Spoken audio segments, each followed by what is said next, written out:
All right.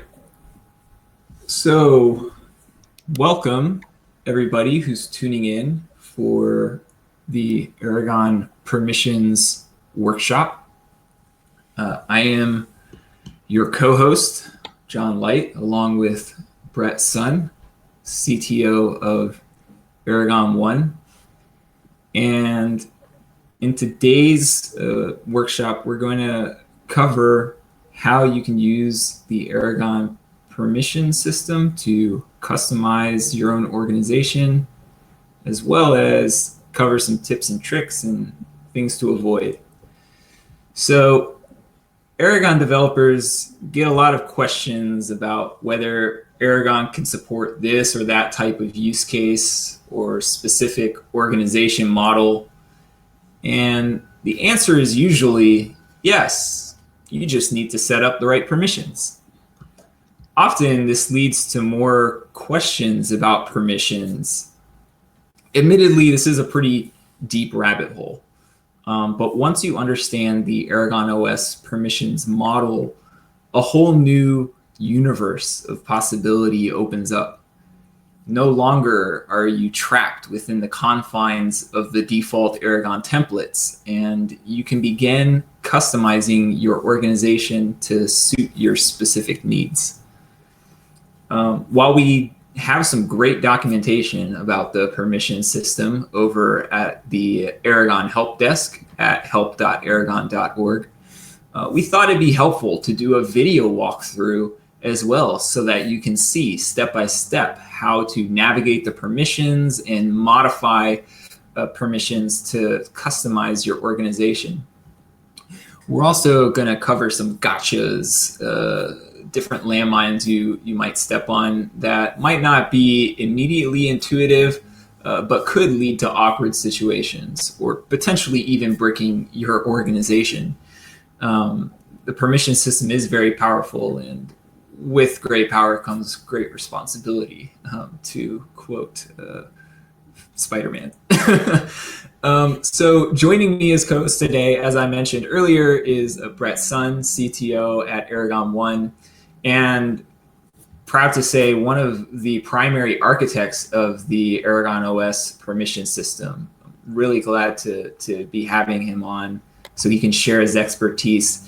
He'll be available throughout the call to answer any questions you may have and explain some of the concepts we review as we go along at a deeper technical level for those who are interested. Before we get started, I want to point out that everything we're doing today is happening on the Rinkeby test network. Rinkeby allows us to try things out using what is essentially play money, so that we don't have to worry about losing real money if anything goes wrong. I also advise that if you want to experiment with Aragon OS permissions with your own organization, that you also use the Rinkeby test network to try out whatever you want to experiment with first. And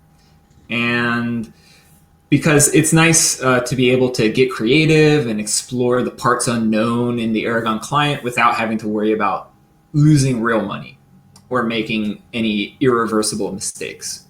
So remember, always test on testnet. And then once you know that for sure, like what you're trying to do won't permanently break anything, you can replicate your testnet setup over in your mainnet organization. So with that introduction out of the way, let's go ahead and dive in. What we're going to do first is set up a Rinkeby organization. And from this, using one of the default templates, and then from this basic template, we're going to customize the organization using the permissions system. So I'm going to go ahead and share my screen so you can follow along as I create our Rinkeby organization.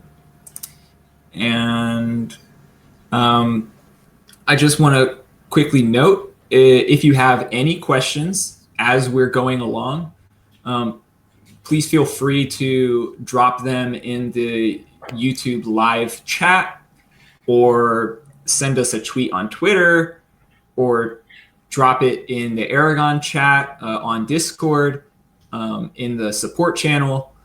And I'll be watching all of those different channels for questions throughout the live stream.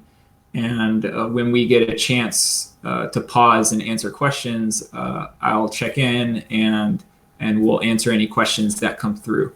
But there is a slight delay between the live stream as we see it and the live stream as you see it. So just answer your question or ask your questions ahead of time, and we will make some time to answer throughout the live stream. So with that, like I said, I'll go ahead and share my screen, and we create the demo organization, and we should be good to go. Let's see here.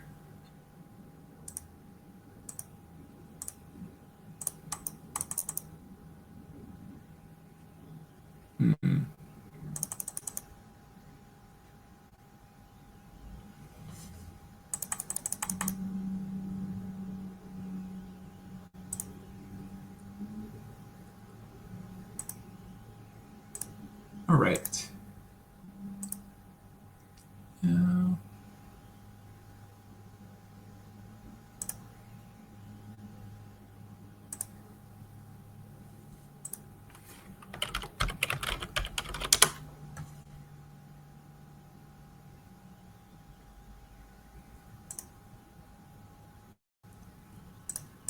All right, so I'm going to go ahead and connect my MetaMask account.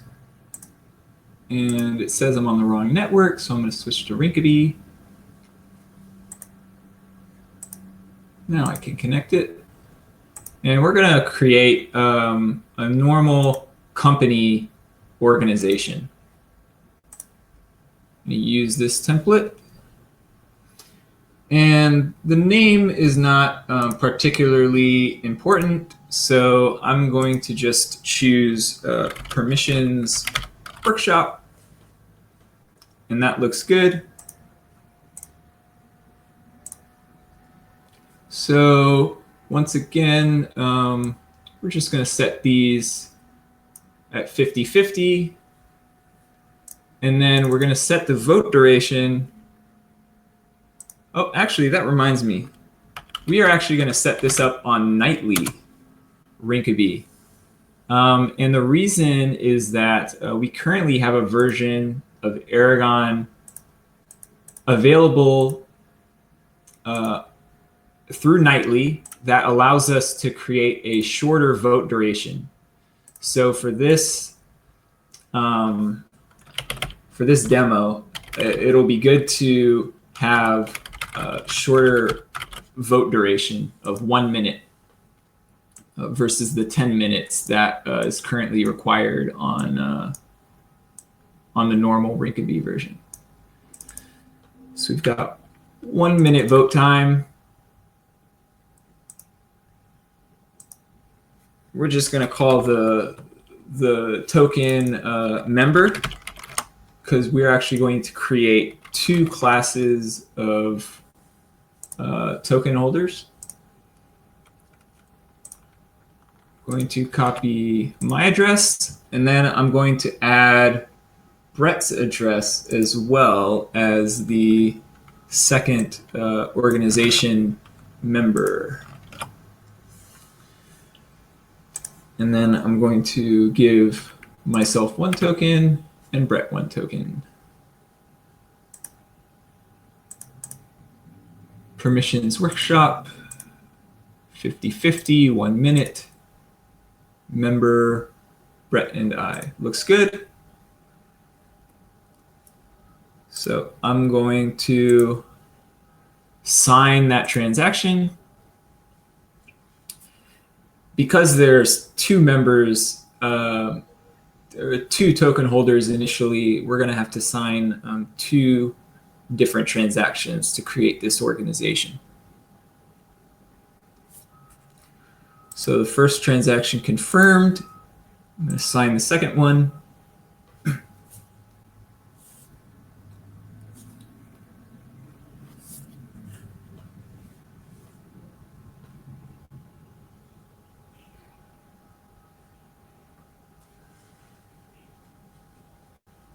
And sometimes creating your organization can take a few minutes, and that's because these transactions are using a lot of gas, almost a whole Ethereum block's worth of gas. And so miners might be a little bit slow to mine the transaction.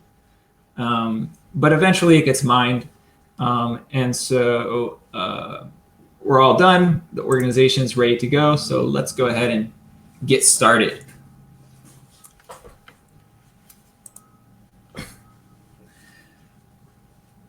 So now we're going to go to the permissions app.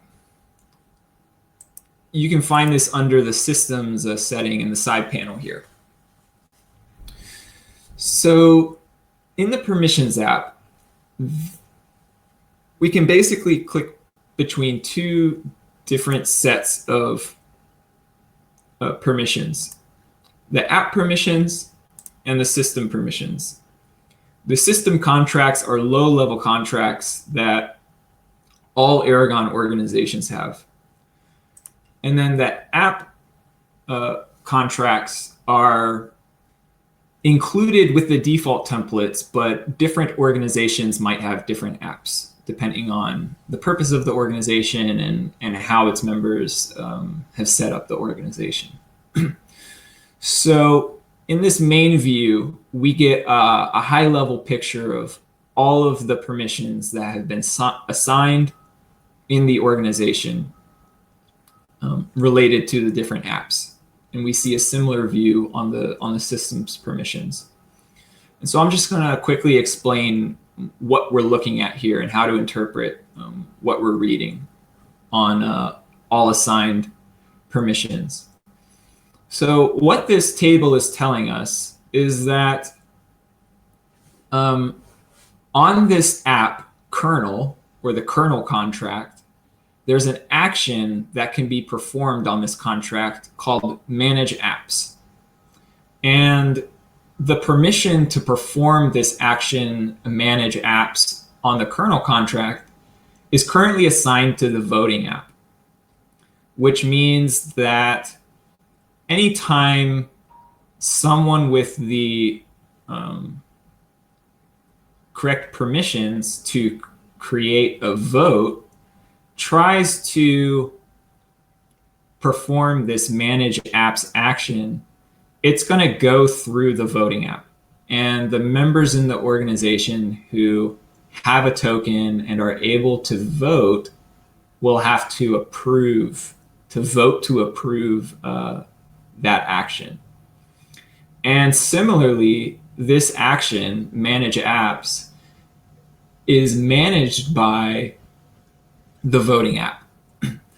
And a permissions manager is the entity that has the authority to assign the permission to different entities. And because this action is managed by the voting app, anytime you try to assign this permission to perform this action to a new entity, it also has to go through the voting app. So right now we can see that all of these actions, or the permission to perform all of these actions, is currently guarded by the voting app. So anytime we try to make changes to these permissions, it has to go to a vote. And the token holders in the organization have to vote to either approve or reject that change to the permissions. It's a similar story over on the app permissions. We can see all of these actions that are available to perform in the organization on the different apps that are installed in the organization. And we can see that the permission to perform these actions is assigned to different entities.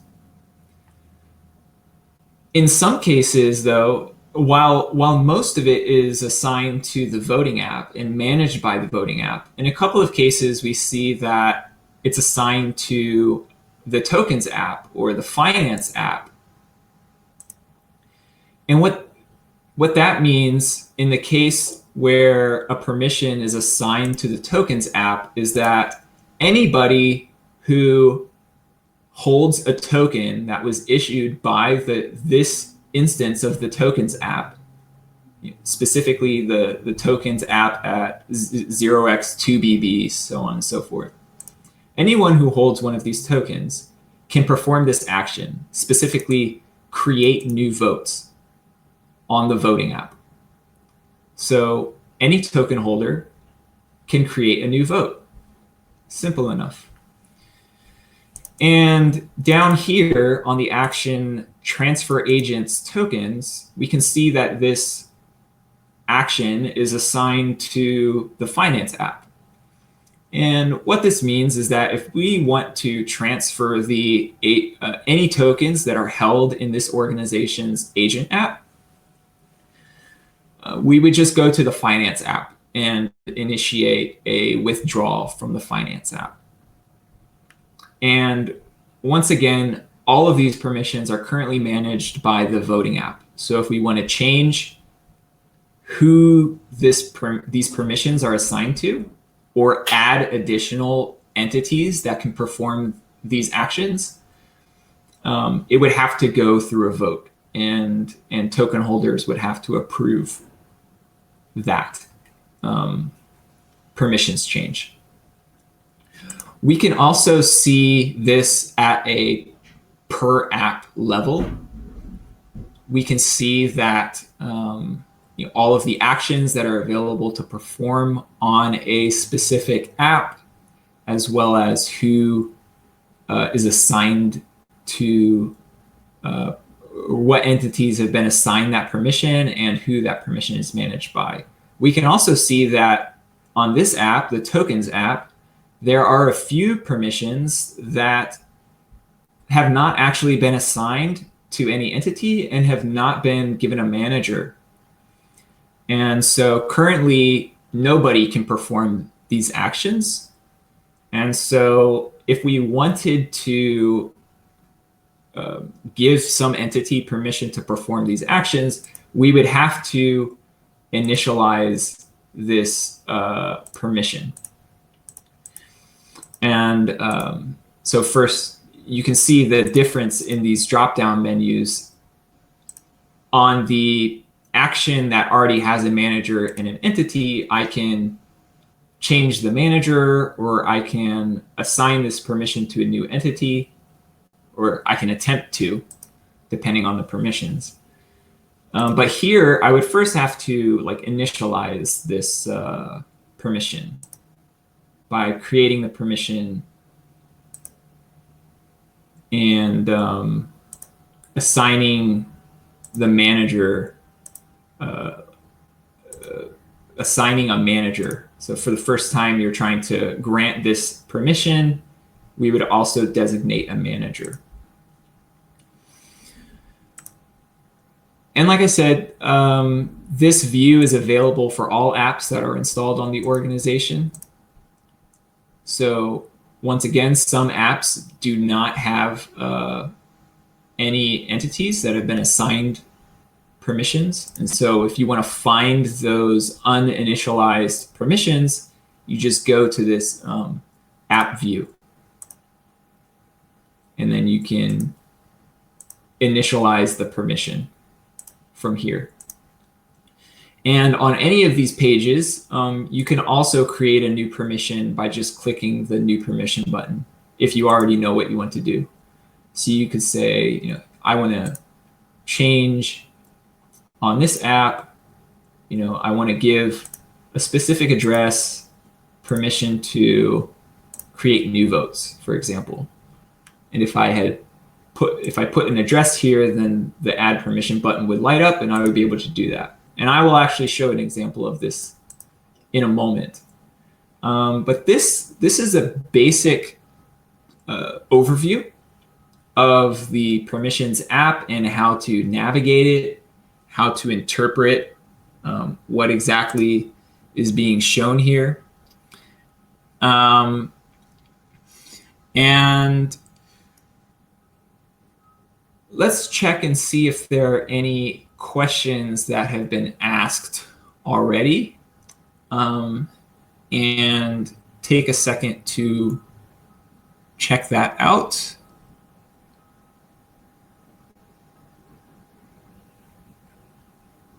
Looks like the only question that was asked so far was about setting up. When you set up the organization, is it possible to change the name later or add a name if, no, the question is, can we add a name later if we didn't use a template? So if you create the organization using Aragon CLI or something. And the answer is yes.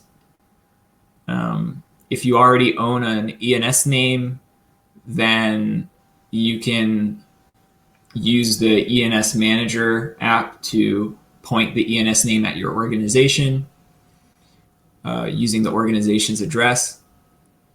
And you can also use the Aragon CLI to register a name.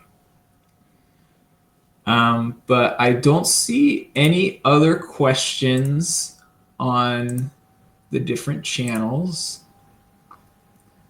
So let's go ahead and proceed. So from here, I think the oh, real quick before we go on, if you want to better understand what each of these actions actually means when you're trying to decide whether you want to change a permission, for all of the apps that are included in the company, reputation, and membership templates, basically the standard tokens, voting, finance, and agent, kernel, ACL, and EVM script registry contracts. On the permissions article in the user guide at help.aragon.org, there's a detailed explanation of what those actions actually mean and what the implications are of giving somebody permission to perform that action. So I won't give an in-depth explanation of what those definitions are here, but if you are interested in better understanding what these permissions mean, you can check out the permissions article on the in the Aragon user guide at help.aragon.org. So before we move on to the demo, I want to talk about some different tips and tricks and things to avoid when you're using the Permissions app to customize your organization. The first tip that I want to mention, and it's something that we're actually going to do in the demo, is that when you're first creating your organization, as you can see, all of the permissions are currently gated by the voting app. But if you're the only member of the organization because you're just setting up your organization for the first time, it can be quite time consuming and a bit of a headache to have to go to the voting app and approve every action that you're trying to perform. And one of the most common actions that people want to perform when they first start their organization is to be able to mint tokens so that they can add new people to their organization. And if there are a lot of new people to add, then having to click yes on the vote every time you want to add somebody to your organization, it can become very time consuming, especially once you've actually minted a few tokens and now other people have to vote as well.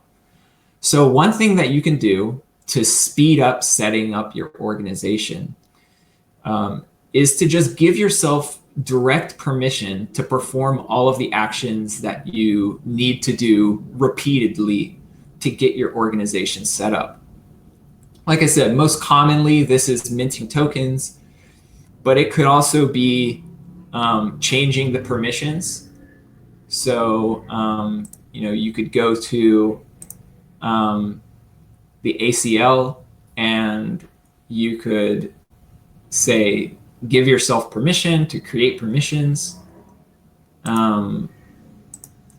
If you want to mint tokens, you would go to the tokens app and you could give yourself permission on the tokens app, assign to your own address the action to mint tokens.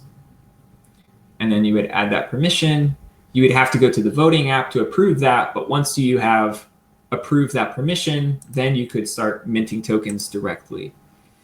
And then once your organization is all set up, then you just go back and you undo all of those permissions that you granted to yourself so that you're not like in God mode control of the organization. You can give control back over to the token holders, and then the organization proceeds as a normal decentralized Aragon organization. But this is something that I figured out pretty early on as I'm setting up a bunch of test organizations. I realized, it would be a lot easier if I didn't have to vote on everything that I was trying to do. So I'm just going to give myself permission to do all of these different actions. Another tip that we wrote about in the permissions user guide, but that's worth mentioning here, is that there are actually two different special addresses that you can use. One is the 0x FFFFFF, 18 Fs or something like that. A lot of Fs.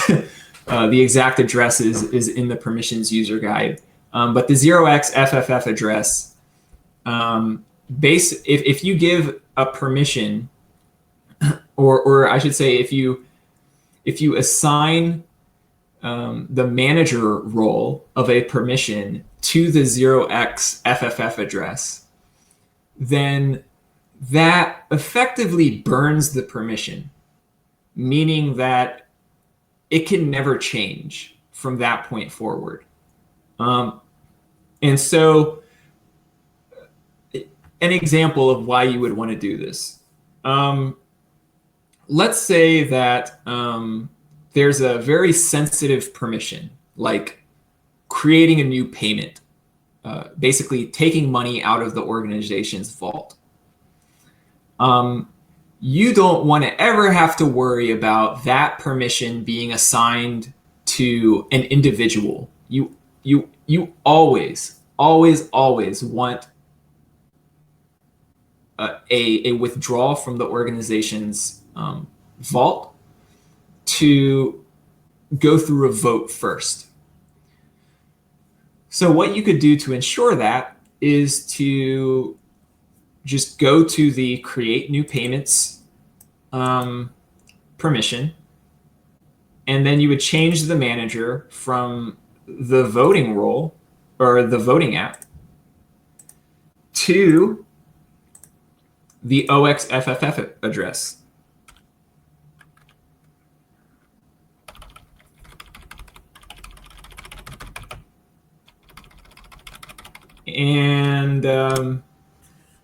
And when you do that, that's basically gonna lock that permission in place.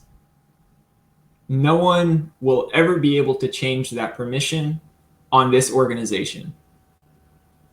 You would basically have to uninstall this finance app and then install a new finance app. And you could even lock that permission so that people wouldn't even be able to install a new finance app, basically locking the organization in place. Of course, you want to be careful when you're doing this because, as I mentioned earlier, you can actually brick your organization and make it impossible to do anything. So you want to try this stuff out on testnet first. But this ability to burn permissions can be pretty powerful if you're trying to build an organization where members have a very high degree of certainty that the contracts of the organization or the permissions are not going to change out from under them. You can think of it as kind of like immutable contracts. Normally, contracts in Aragon organizations can be changed or upgraded, but if you burn certain permissions, then you can actually make the contracts immutable. On the flip side, there's another special address, the 0x000 all the rest zeros address, that is basically a placeholder that means anyone can perform either perform an action or manage a permission if you use the 0x000 address. So one example of a way that you might use this is that maybe you want to allow anyone to create a vote in your organization, but only the token holders can actually vote. Or maybe you want to create an organization where it's a total free-for-all, and you give the 0x00 address permission to do just about everything. It would be complete pandemonium, but maybe fun to watch. So you do that. This is just some examples, not necessarily practical, but examples. If you want to assign a permission or the management of a permission to anybody, you would just use the 0x000 address. And I think we actually also have an option in the dropdown that just says any account. So you can also use that.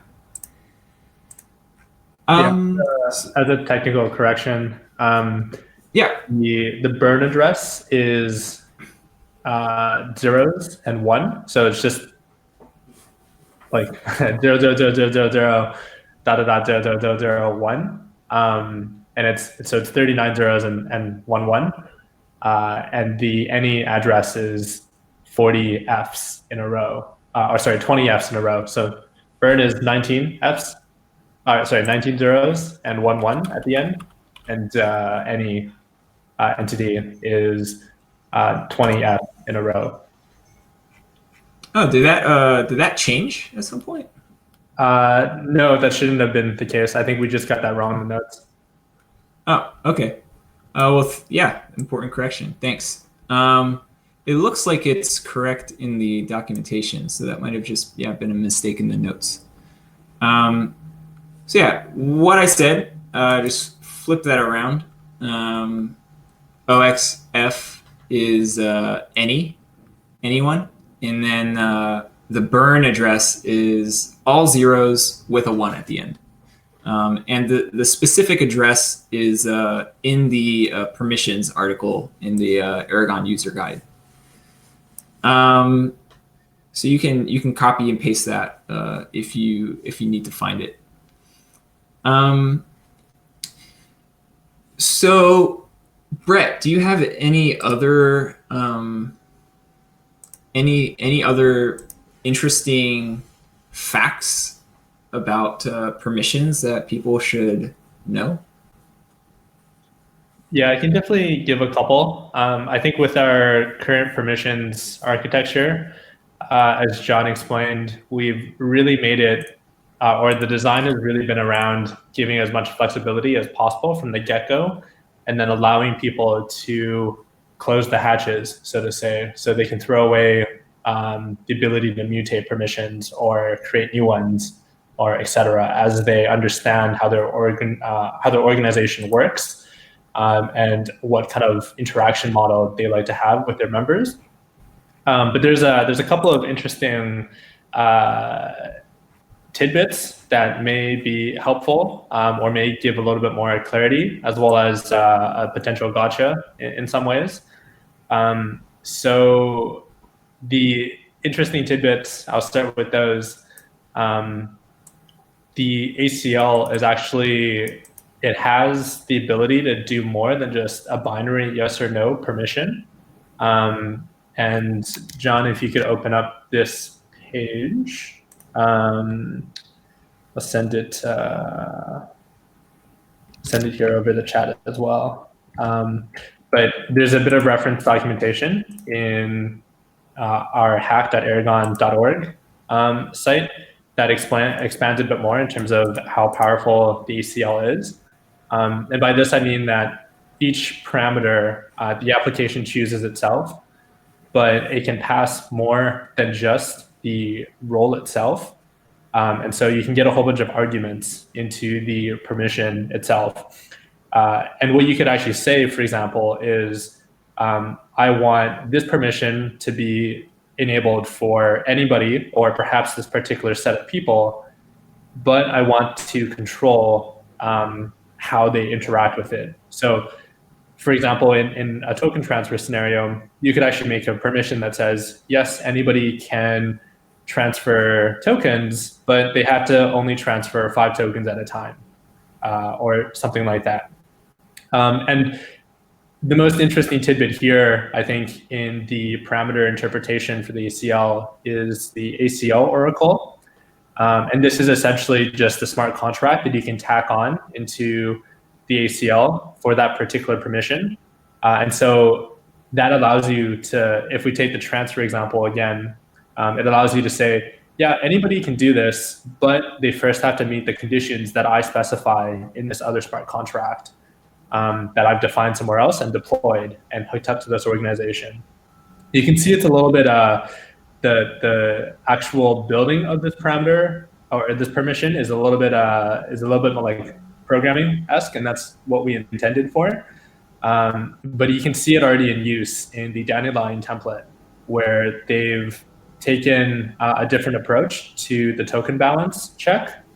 So as John explained, right now, a lot of organizations are just using the tokens app to control who can do certain actions in the organization. And they have to be members or holders of that particular token, if they want to interact with certain pieces of the organization. But with Dandelion organizations, and a good example of one is PieDAO. So John, if you just navigate quickly on mainnet to PieDAO.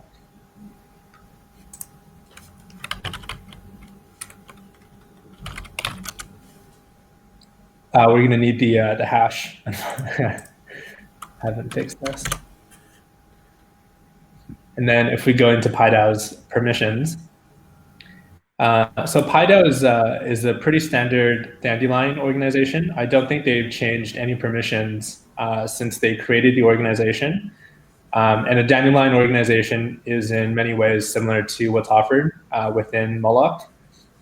It gives you the ability to request the organization tokens, you can deposit tokens, and then you can also rage quit at the end if the organization makes a decision that you're not happy with. But if we look down in the assigned permissions, you'll actually see that some of these permissions, for example, this one, redeem tokens from the vault on the Redemptions app, it says any account right here, but this is actually a bit of a lie, and we need to improve our front end to show this. What this actually is doing right now is using an ACL oracle. You'll see that this app as well, if you go to the top now, John, there's an application called the Token Balance Oracle, and it's a background app that doesn't have a UI, but Dandelion organizations use this app as an ACL oracle for certain actions. So in that case, for redeeming tokens, it's allowed for anybody, but it's only allowed for those who meet the conditions of the specified token balance oracle. And this is a different take in terms of how we control actions. And specifically addresses a flaw, and this is where kind of the drawbacks and things that we didn't quite plan for ahead of time. We just learn, I guess, as we go of how flexible and what the gotchas are with our permissions mechanisms. But when we first designed the tokens app, we said, yes, that this is going to allow you to chain actions together such that if you have a token, you get permission to access this other functionality. But what we didn't really think about at the time was how that would impact certain actions on the target side. And this is most clearly seen when you have the tokens app hooked up to create new votes. And this is really the main gotcha that we've seen so far is when you do this, if the tokens app itself holds balance, holds its own tokens for whatever reason, you can actually, the tokens app has functionality to mint tokens to itself for various reasons and keep a pool of those. But if you do this and you create a new vote, you actually start to skew the voting percentages with the tokens that the app holds itself. And so this is a bit of an awkward case that we realized after the fact, after going through all the audits and deployments and playing with it ourselves. We didn't quite realize that until I think somebody just like tried to do this and was like, oh, why does the vote look really skewed all of a sudden? I wasn't quite intending this. And then we realized, oh crap, there's a bit of a flaw here in how we've designed that. But so the Dandelion organization, of course, they've created this mechanism with the ACL Oracle really to combat that and actually allow this action to be specified in any permission with this background Oracle.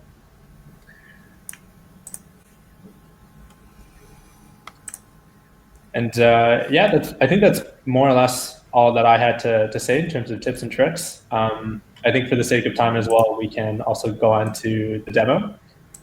Nice. Yeah, let's go ahead and proceed.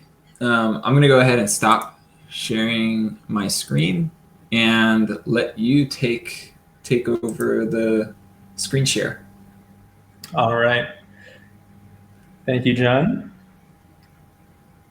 And go ahead and walk through what you're about to do as you're doing.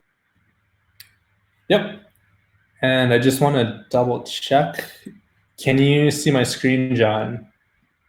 Can you see this? Yep. Okay, great. Yeah, so I made these kind of diagrams to show what we'd like to do to this organization to upgrade it a little bit. As John alluded to earlier, this is the basic company organization setup. You have your kernel, which is kind of the core organization contract, and it's kind of where everything is hooked up together. You can kind of think of it as like the kernel or like the heart, I guess, of your organization. The rest are kind of limbs and action points. So in the default app, we have voting, we have the tokens app, the finance app, and we have the agent or vault app. And in this case, John selected the agent app. And this is kind of hooked up in a way where voting uses the token, the organization token for checking the balance and who can vote and how much weight they have in each vote. And that's more or less it, right? And when we actually go to interact with actions, for example, as John was explaining, everything goes through tokens, voting, and finance, or sorry, the target. So in this case, if we're doing a token transfer, we first do the token check, and then we create the vote. And then if that vote passes, then we can actually execute the action. And more or less every action flows through this type of path. And it's very much a simple, like everything, again, if you want to do something, you're going to have to go through a vote. Now, that may be tedious, and depending on how your organization is set up, you may choose to initially give someone more of a root access where they can go and set things up ahead of time and then change all the permissions to what you intended for afterwards once they're done setting up. But another way, and we've seen this a lot with live organizations, is that they choose to have different flows in how people can interact with the organization. And we can kind of think of these as like different groups of people and interaction points. So what we like to do on this organization now is we'd like to introduce a new group of people. So the first group we called members, and these people are going to have like the base access. They're going to have to go through a vote to do anything, and it's kind of very permissioned in that way, or like it's very friction oriented. You have to like make sure everyone agrees. You have to go through consensus, and that may make it hard to make some decisions. If you have to do something quick, that might not be ideal. So what we're going to do now is install a second group of people, of accounts, who have the ability to directly interact with the organization. And you can see this here in the orange. Everything in the gray is as before, and the orange really, we're just going to introduce a new tokens app. And this group then, again, will be able to do things directly. And to do that, of course, we need another Minimi token, which is used by the tokens app to manage its token holders. And you can see in the paths, the intended action now, if we change the permissions to be this way, the old is your account, you have to do a token check, you go through a vote, and then you can actually do the action. But with this new tokens app, or sorry, these are, let me just change this. If you're an account that's a manager, you can just directly do the action. There's no vote that happens. As long as you're one of these people who hold that token, it's like, yes, sure, go ahead. You have full access to this organization. And now this is perhaps a bit contrived, but you can start to see how you can kind of layer different groups and different paths into your organization and really control, like, okay, this group of people, they have elevated privileges because there may be a security board, or they're like the main respected or trusted members right now, and we'd like them to have a bit quicker access. Or the community, or the open community, maybe it's like it's more of a prolonged process to interact with the organization because you're not sure what's going to come and whether or not they're going to be good decisions. And John and I will now go through the process of actually installing this new group into this organization live. So as I said, we're going to need to deploy a Minimi token, and then we're going to have to install a new tokens app. And the way we're going to do this is actually going to be using mostly the front end, but I'll show a couple resources that can give you some more insight. So the first one is the Aragon CLI. So Aragon CLI, there's a lot of documentation here. We can also drop this link in the chat or otherwise in the notes for people who are interested. But DAO install is going to be your friend, I guess, when it comes to installing apps. This should just work. You give it the DAO address, you give it which application you want, and then you have a couple options for initializing this application. Today, we won't be using this, but if you're familiar with command line tools and you're a bit more of a developer, this is going to be something that you can use and just script or play with it on your own terminal. There is also DAO token. This is a command I'm going to use now to create the Minimi token I was talking about. There's no way to do this from our front end, so I have to do it using the terminal. And then as well, there's if I can get this URL, you'll see here, there's a guide for the custom deploy. We're more or less going to follow some of these instructions, but using a slightly different interaction. But if you're familiar with, again, using the terminal and a CLI tool, you'll see here we give some instructions on how to write these and what they're going to do. And you pretty much just add the address of the organization you have, and hopefully this will just work, and you'll be able to follow these instructions to do exactly what we just talked about. But for the sake of today, we're going to be using a tool in the front end. There's a console tool. It is a bit hidden, so the way to access it is going to help in feedback from the settings menu. And you'll see at the end here, there's the embedded console, and you can toggle it on and off to display it in the menu. But essentially, you can go here, and this will give you a bit more control of your organization at a raw level using a command line interface in the front end itself. So you don't have to install a different tool. And I'll show you exactly what I'm going to do in a few seconds. So the first thing I'm going to do, like I said, was create that token. And so we're going to create that token like so. So you'll see I'm creating a new token. The name of the token is going to be member, and the symbol is going to be MBR. There are no decimals. That's what the 0 is for. And I'm declaring the environment to be our Rinkeby environment.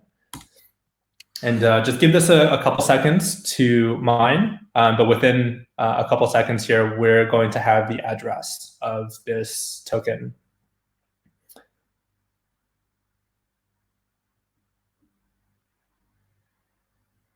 Nice. So you can see here, we have the transaction hash.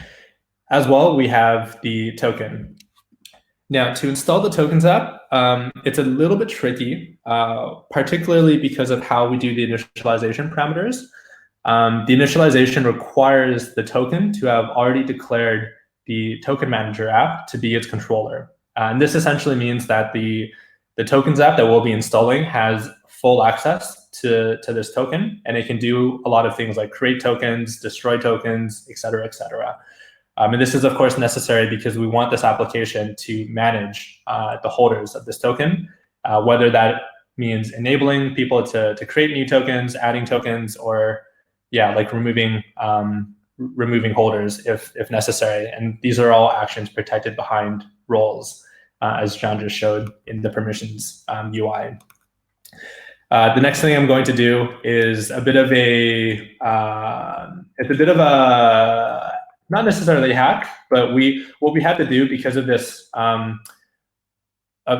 weird process is we actually had to calculate which address we're going to be installing the new tokens app as, and from there we'll be able to create the permissions and get everything hooked up ahead of time in a counterfactual way before we even have deployed the new application contract. And then we'll create the votes, and John and I will vote in the organization itself, and then the new app will come into life as an installed app. And this might not make a lot of sense right now, and we're going to hopefully show you through this process, and hopefully you'll start to make a little bit more sense as we go. But essentially, this bit of code, all it does is it tells me which address I'm going to be installing this token, the new app, the new tokens app as. And basically it's using a couple tricks underneath the hood. But if I run this, you'll see that I'm getting a new nonce. So the new tokens app is going to be the 7th contract that the kernel has created. And the app address is going to be this one. Now, what I do now is I take this address, and then I go and I say DAO token change, and I'm going to change the controller to be this address, and I'm going to put the token address to be this one. So again, this is just declaring, take this token, change its controller to be this address. And of course, this address doesn't exist, right? So if I look at Etherscan here, that Etherscan, just to make sure, you'll see that this contract, oh shoot, this contract does exist. I need this one. Okay. Just copy that quick. Yeah, you see the 78B6 contract. It doesn't exist right now. Etherscan doesn't know about it. So that's just telling us it's going to be counterfactual, all of the things we're going to be doing. So we'll just let this mine. And once it does, we'll be able to go back into the UI in the console and set up the vote to actually create this application.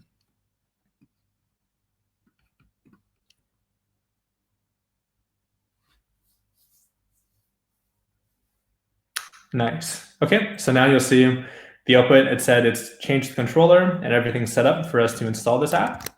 And now what I'm going to do in the console app, there's actually a hidden command, not shown here, called install. And what install will let us do, I'm going to select tokens. Oh, sorry, I need nightly here.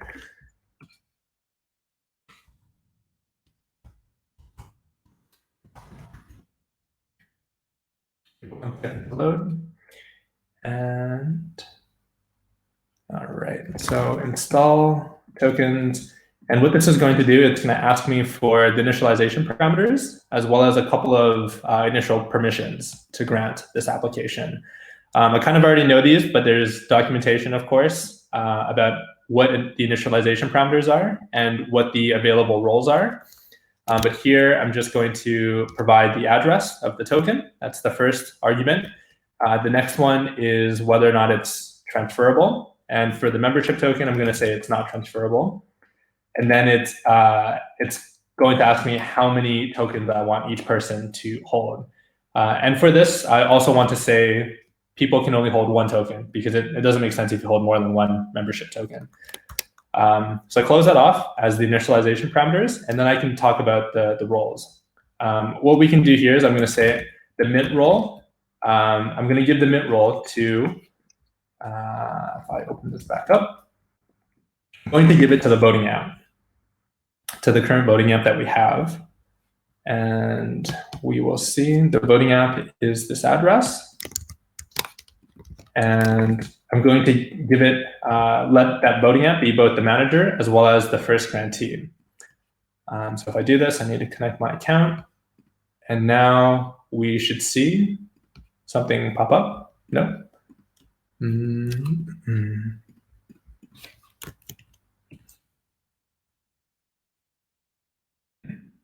Well, this is a bit awkward. Let me just refresh and try this again. The tokens app, that is me. And I'm going to go to console.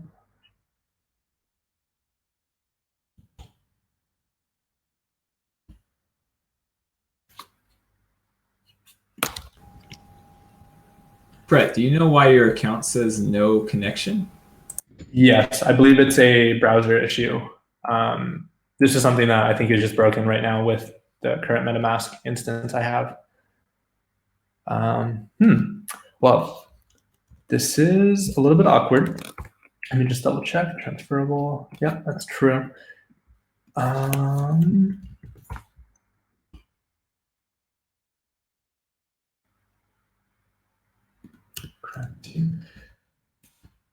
I should have tokens, and this should be the role. Yeah, it's weird. I literally just tried this like 20 minutes ago, so maybe this is the demo effect not working well with me here. But I should have signed to voting. That's true. And now tokens, I can create new votes. That's true as well. That's that. Very weird.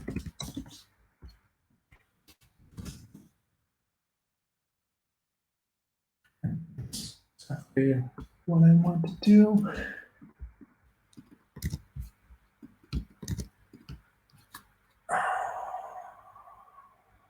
That is super weird. Okay, we might have to cut in terms of cheating a bit. John, I already had this set up in a different organization where this worked, and we might just jump to that if that's okay. Brilliant. All right, so let's do it.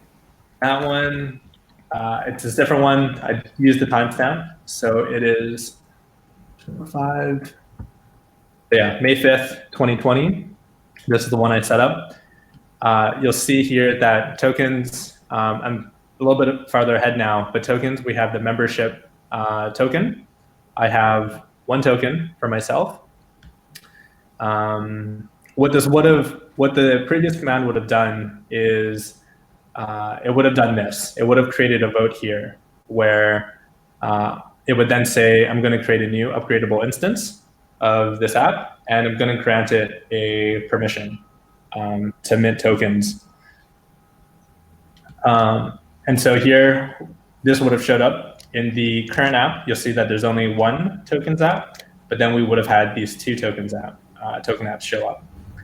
And in the permissions themselves, you'll see that there'd be two tokens, and that one of these right now, the current membership one, has voting assigned. It can mint tokens if the voting app enacts it. And then the other one would have something similar. But the intention here was to change this so that, was to change this so that all of the actions that were possible could be done directly if you held that token. And John, do you want to continue onwards with this organization, or should I just continue changing the permissions?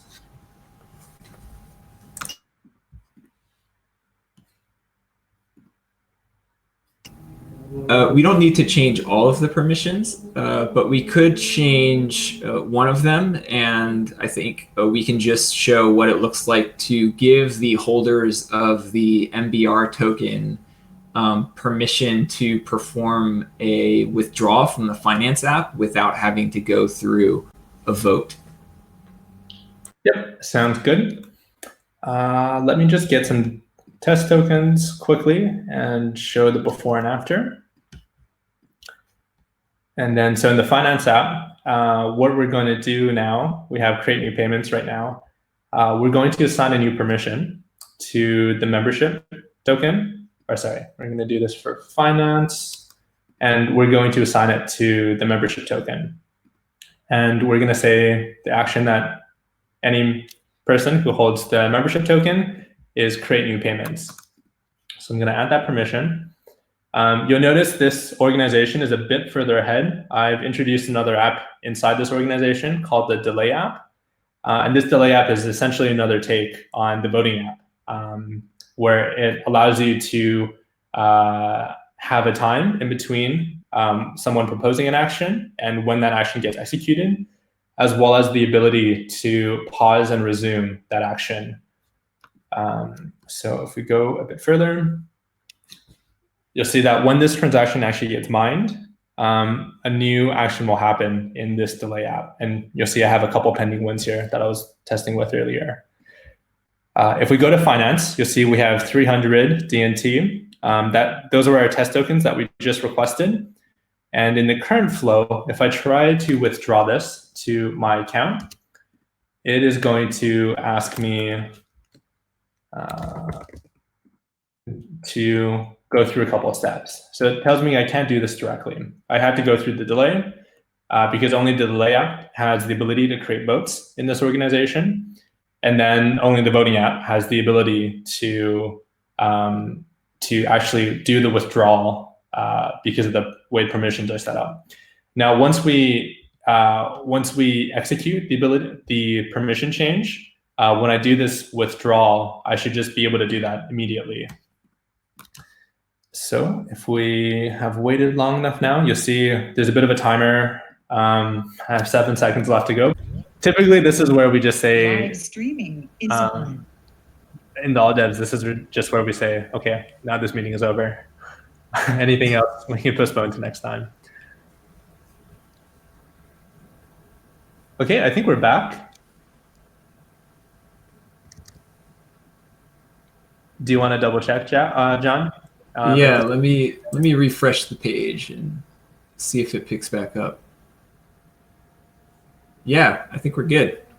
All right. So I don't know where we left off, but it might have been before we saw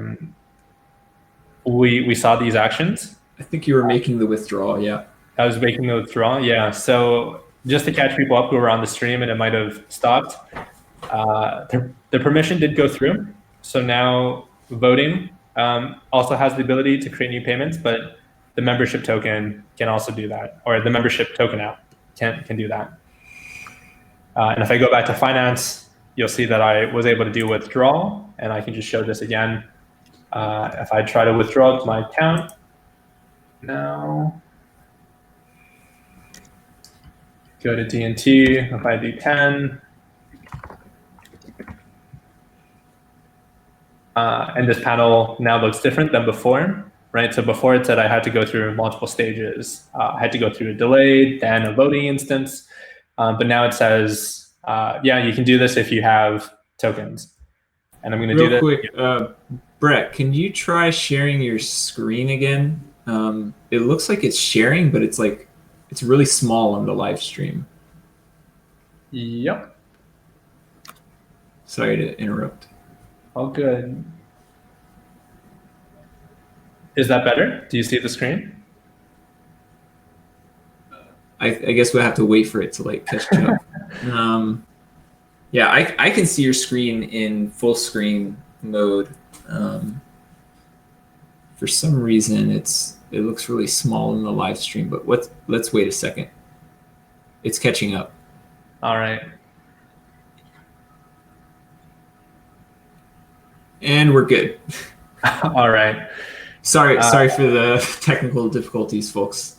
Yeah, definitely. We're still working through this live stream business. Okay, so I'll just run through the last couple of things just in case the screen was too small to see. So back to permissions, the create new payments, two entities can perform it, voting and the tokens app. And then we'll see here that we were able to make a withdrawal before, and I'll just do the withdrawal again to demonstrate. So I'll try to get 10 tokens. And we'll see here in the center panel, hopefully this time it's a lot more clear, that the requirement now has really changed. The only requirement now is whether or not you hold token, and in this case, it's the membership token. And before, it was the delay and the voting apps that you had to go through. And so if I create this transaction and we wait for it to mine, we'll see immediately here that there's no other steps. It'll immediately just give me the 10 tokens to my account.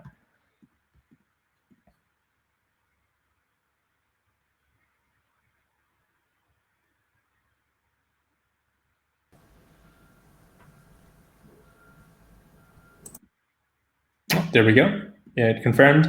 And yeah, so you'll see I didn't have to go through any delay. I didn't have to go through any voting. Now as a member holder or membership token holder, I can just do actions right away. Nice. That was a great demo.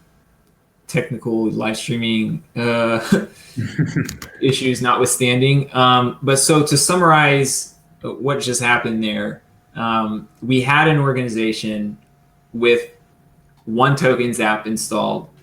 The I forget what you actually called that token. Was it just vote token? It was member token. And then we installed a second app, or it was the demo. I think it was the original token holder. So we had the organization with the first tokens app called the demo token, and then holders of those tokens have to go through a delay using the delay app whenever they're trying to perform an action. And the purpose of that delay is to give other members of the organization the opportunity to maybe pause or cancel an action before it actually gets executed. But then the holders of the demo tokens collectively decided, we want to create this second class of token holders that can perform actions a bit more quickly, because maybe they're more familiar with Aragon, or they're generally more trusted members of the organization. They're kind of like the day-to-day managers of the organization. And so they need to be able to do things pretty quickly. And so what we did is we installed a second instance of the tokens app with a new token called the member token. And then we we configured the permissions such that anybody who holds the member token can perform a withdrawal from the finance app without having to go through a vote at all. And does that sound like a good summary, Brett? Yep. Yeah, absolutely. And I actually just got the install to work on the permissions workshop. I don't know what went wrong before, but if you wanted to, with extra time, we could go through this initial phase of how to actually install this app. And maybe that will also bring some clarity. Yeah, good question. I think while we're here, we can go ahead and do it. It seems like once it's actually working, it should be straightforward to do. So if you want to show a demo, go for it. Sure. Yeah, I'll share my screen again, and this time just picking back up where we were with the console. Can you see my screen, John? Yep. Nice. Okay, so I literally don't know what changed. Maybe I got one of these parameters wrong the first time, but I think I'm pretty much just doing the same as before. You'll see I have the token address here, the mint role. I can change this to be the voting instance instead. Give me 1 second.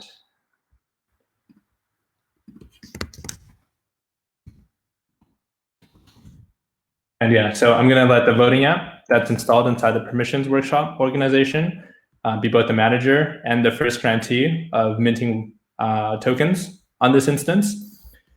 And then if I do this, we'll actually see the panel open and it'll say, yeah, you can install this app, but first you have to go through both the tokens and voting applications. And if I create this transaction and let it mine, we will see here, and this is where we can also pass it back to John, is a new vote will show up and we'll be able to vote yes on this vote.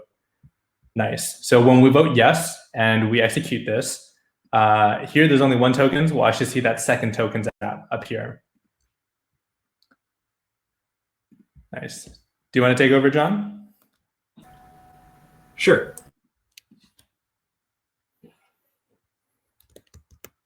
First, I'm going to actually approve that vote. Let's see. I've got 25 seconds. Clock is ticking. Okay. So I'm going to go ahead and approve that. See if I can get it in time for the transaction to mine. Yeah, so as I was saying, the organization that we ended up setting up, has these. It's been customized using the permission system, and of course the ability to install new apps, where we were able to install a new tokens app and give those holders of that new token unique permissions within the organization. And this is an interesting way to kind of customize the permission system in your organization and make it more reflective of maybe the reality of how your organization runs on a day-to-day basis than what is offered by the out-of-the-box permissions for the default templates that are available. So there are a couple of questions in the chat, and then we can wrap up this workshop. First question was, we're interested in having two voting apps with different parameters using the same token. In that case, when a user proposes a vote, how can the UI discern which voting app to use? And I think that there's maybe a two-part answer to this question. The first part is just how the UI shows that there's multiple voting apps.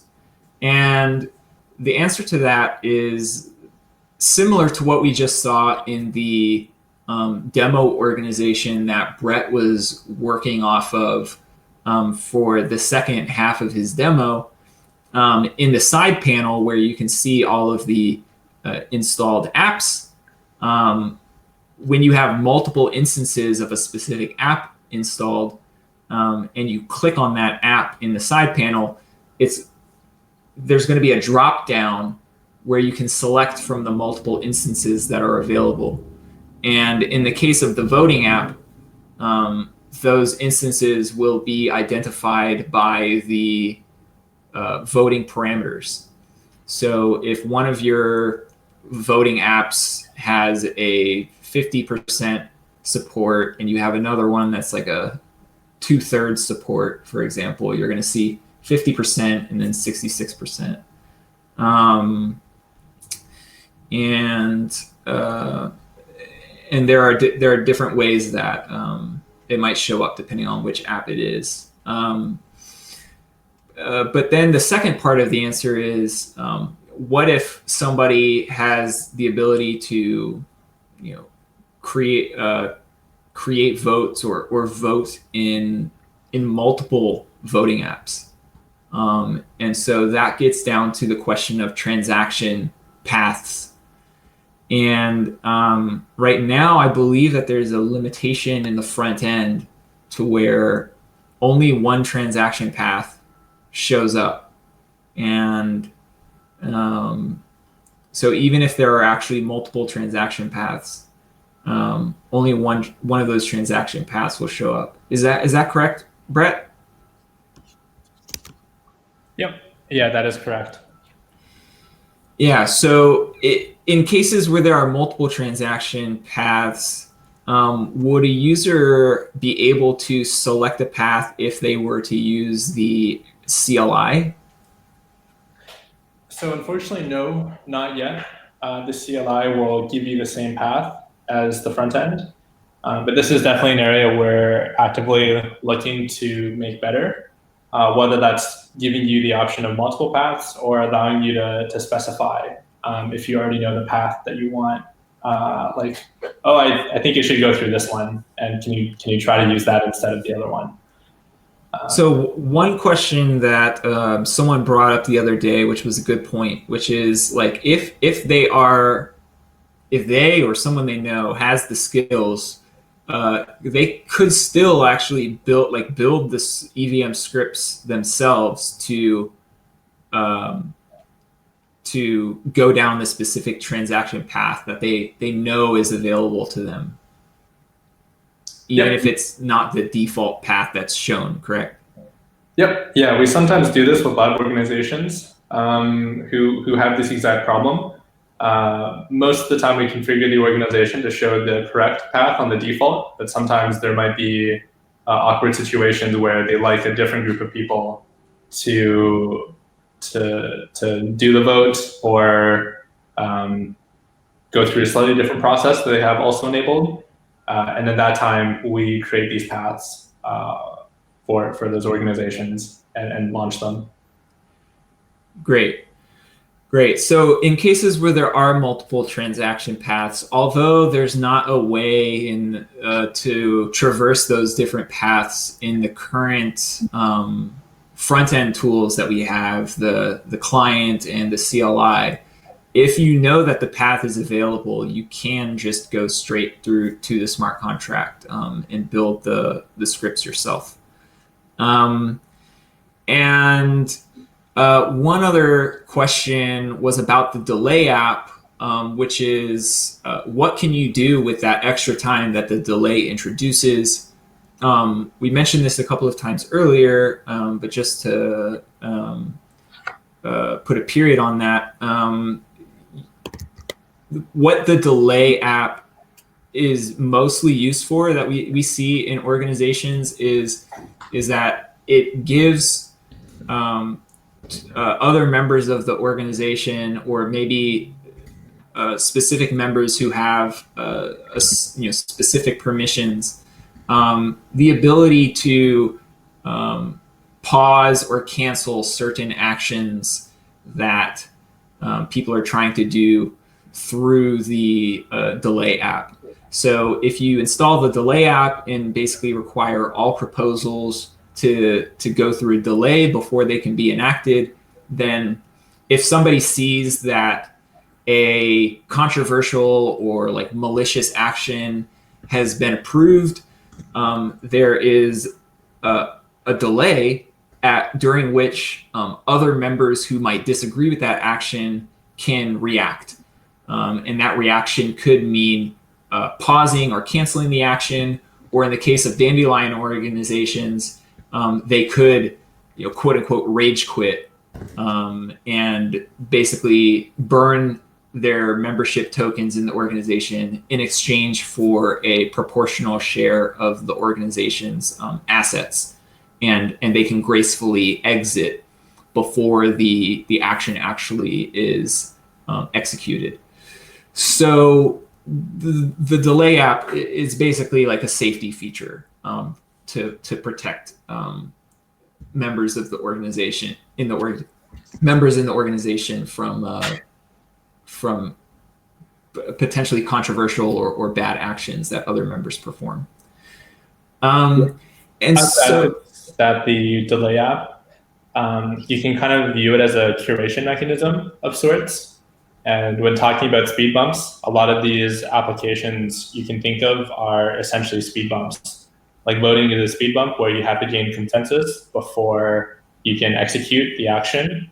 And Delay is more of a curation where, like, yeah, it's in this period, and somebody may pause it or cancel it if they don't think it meets the requirements.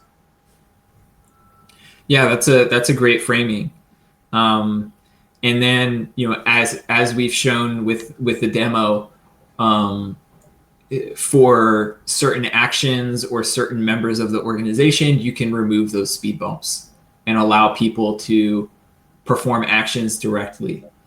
And one last plug that I'll give is for the upcoming Agreements app, which you can think of as another type of speed bump, where people are going to be able to perform actions directly, but there's going to be an opportunity for those actions to be disputed if at least one member of the organization feels like that action goes against the purpose or the values of the organization. And it actually imposes a cost for performing actions that might be contrary to the mission or values of an organization. And so all of these different speed bump mechanisms, as Brett kind of refers to them, provide different ways for organizations to just add a bit more control or safety around certain actions that can be performed in the organization. And organizations can also choose to remove the speed bumps altogether and just fly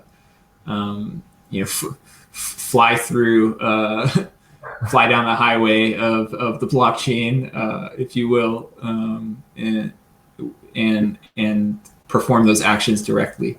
But I think this was a really great summary and demo of the power of the permission system.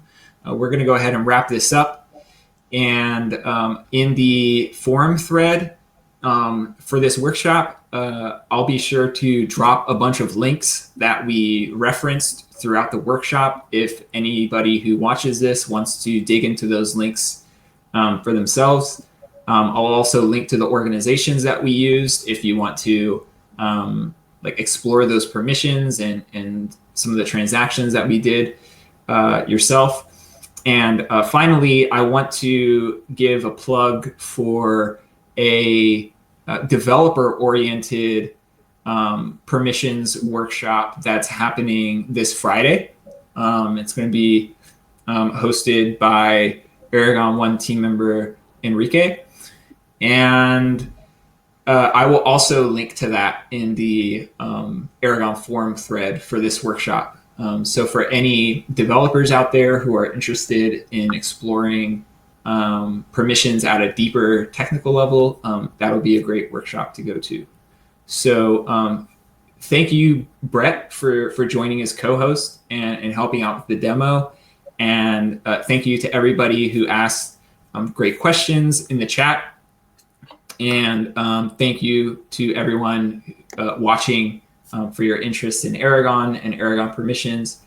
Feel free to ask any follow-up questions you have in the forum thread for this workshop or in the support channel on Aragon chat. Signing off, this is John Light from the Aragon Association and Brett Sun concluding the Aragon permissions workshop. All right. Thanks, John. Thank you.